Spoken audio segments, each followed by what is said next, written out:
Cerita mistis Gunung Merbabu. Gunung Merbabu, dengan puncaknya yang gagah menjulang di Jawa Tengah, tak hanya menawarkan panorama alam yang memukau, tetapi juga menyimpan segudang cerita mistis yang telah menjadi bagian tak terpisahkan dari perjalanan para pendaki dan masyarakat sekitar.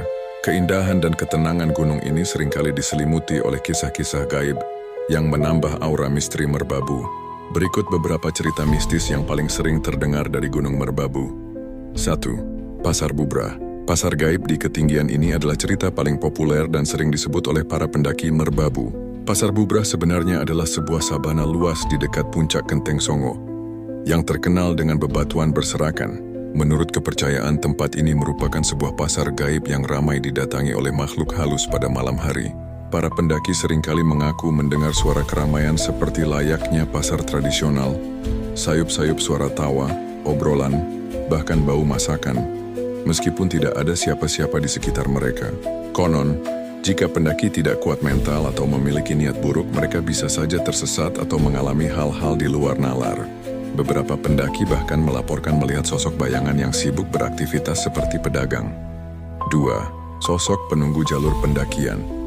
Setiap jalur pendakian di Merbabu seperti Wekas, Selo, atau Suwanting memiliki cerita tersendiri mengenai penunggu atau makhluk halus yang mendiami area tersebut.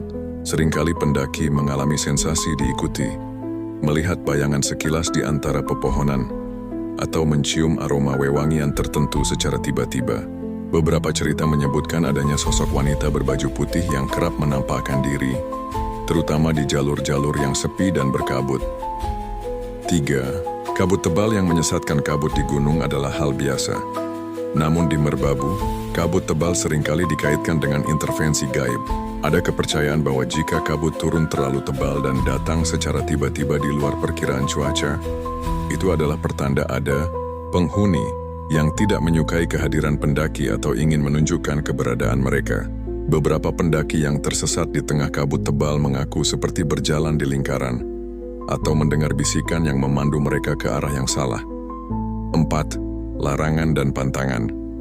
Seperti gunung-gunung lain di Indonesia, Merbabu juga memiliki beberapa pantangan dan larangan yang dipercaya harus dipatuhi oleh para pendaki. Misalnya, larangan berkata kotor atau sombong, buang air kecil sembarangan tanpa permisi, atau mengambil sesuatu dari gunung tanpa izin. Melanggar pantangan ini diyakini dapat memicu kejadian aneh atau celaka selama pendakian, seperti tersesat, diganggu makhluk halus, atau mengalami musibah. 5. Jejak gaib di puncak-puncak Merbabu, terutama Genteng Songo dengan 9 lubang yang